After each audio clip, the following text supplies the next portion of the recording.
There is this thing called Potemkin training.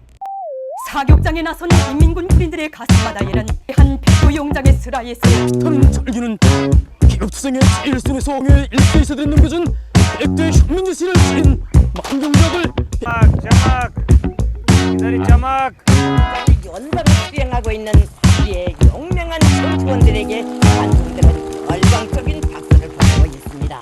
It's the thing you see with like poor countries in their militaries where they have guys like doing karate or jumping through hoops on fire. That's Potemkin training. Generally speaking, it's a strictly performative thing with the intention that it makes your military look super tough or something, but nothing you're doing has any actual military application whatsoever, regardless of how cool and tough and masculine it looks. Because to random people who don't know any better, it might actually portray that. The term comes from Potemkin village, or Potemkinism. It's originated from the historical account of Grigory Potemkin, who allegedly erected fake villages to impress Empress Catherine II during her visit to Crimea in the 18th century. Metaphorically speaking, Potemkinism is any kind of elaborate facade put on for the intention of seeming stronger or better than you actually are. Think of it when animals puff themselves up to appear bigger and scarier than they actually are, or how you're supposed to make yourself look big when attacked by a bear. Russia will parade and train with their latest and greatest military constructions that strike fear in the comment sections of the internet, but then ultimately fail the second they are used in operational capacities. The Taliban equips soldiers with every attachment and piece of gear known to man in an attempt to visually appear on the same level of American special forces, but to anyone with knowledge of how that gear is actually intended to be used,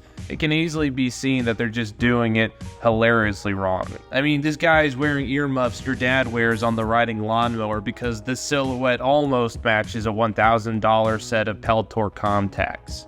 Potemkinism exists in a lot of ways that might not seem super obvious. Most of us recognize the super obvious examples. North Korea holding karate drills, Eastern European guys doing weird stunts. The absurdity of it all just reinforces what we already knew, that these are just desperate acts of feigned strength in order to appear stronger than they actually are, or at the very least, to be seen in some kind of positive light. That last sentence, by the way, was the thesis statement for the video. I'm trying to make it seem more obvious. Now, those are the super obvious ones that everyone thinks of, but I think the majority of the phenomena exists in ways that people don't really realize. For example, when a country is hosting the Olympics, the city it's held in is almost completely transformed because the entire world will have their eyes on it. And the host wants people to associate their country with positive views, shiny lights, and cosmopolitan attitudes. You know, before local municipalities abandon the facilities and nature retakes them. Large corporations coming up with fake heartfelt stories of how it created their most popular product, or a social media account that on the surface is run by an unhinged Gen Z intern, but in reality, like all other aspects of the company, is just another bureaucratic hellscape.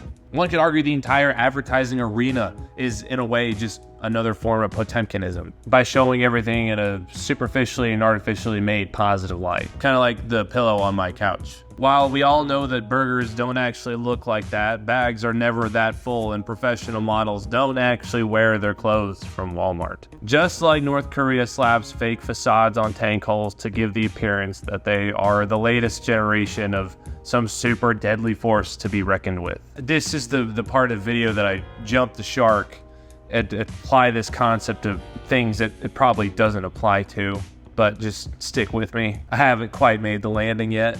Potemkinism isn't just limited to militaries, governments, major corporations. It is something that we all participate in. It is probably no surprise that this is where I was taking the video. Now, most of us understand the difference between a private self and a public self. In looser terms, the version of us that, is out in public. We go on dates, we go get groceries, we're running errands, we're at work. Really, the public self is a genuine expression of ourselves that just happens to be guided through the forms of the societal norms that just exist in that little situation.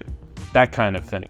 Public self. Private self is really only limited to the times where we are either alone in your apartment, like I am 24/7, or you're with your long-term significant other, or the one or two friends you feel you just don't care anything about when you're around them. The advent of social media has brought about this third self, this public-private self, which is a personal representation of you that you are building based on the ideals of your private self, but is displayed in public. It's mimicking your private self, or what you think people should think of you when they think of your private self, or how you are when you're not at work or doing whatever. We all know couples that post themselves as the most romantically in love people, only to find out that their relationship spectacularly fails apart. We all know that one guy who posts grainy flexing pictures in the gym only to look like they have never actually set foot in a gym. Or the classic people flexing money, shoes, cars, houses, toys to show off their wealth while being in impossible levels of debt. We build these public-private selves in a way to make the private self more interesting, more successful, better looking.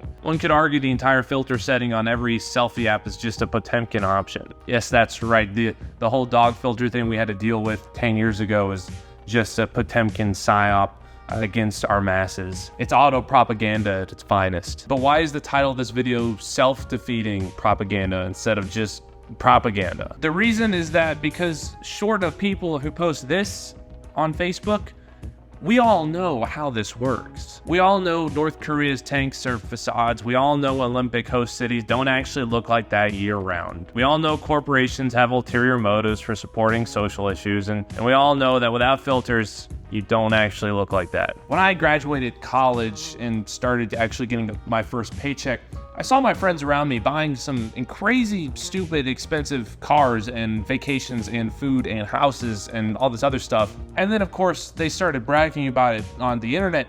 But the thing is that we all made to the dollar the exact same amount of money. Their monthly paycheck was on the internet. If you just Google military pay rates, there's even an app for it. And so really, instead of making them look successful financially or in life, it just made them look dumb, because we all knew that on your $35,000 a year salary, you couldn't afford this car or that vacation. But to their friends that didn't know they were only making that much amount of money, I'm sure they seemed very successful and on top of the world. Good for them, I guess. It's self-defeating because it does the exact opposite of what it was intended to do. Of course, this is news to probably no one and a rather cynical view of the world, but the real motivation for this was to justify the pictures of my cat on my story, because when I post those and they are perfect how they are, that's as real as it's gonna get.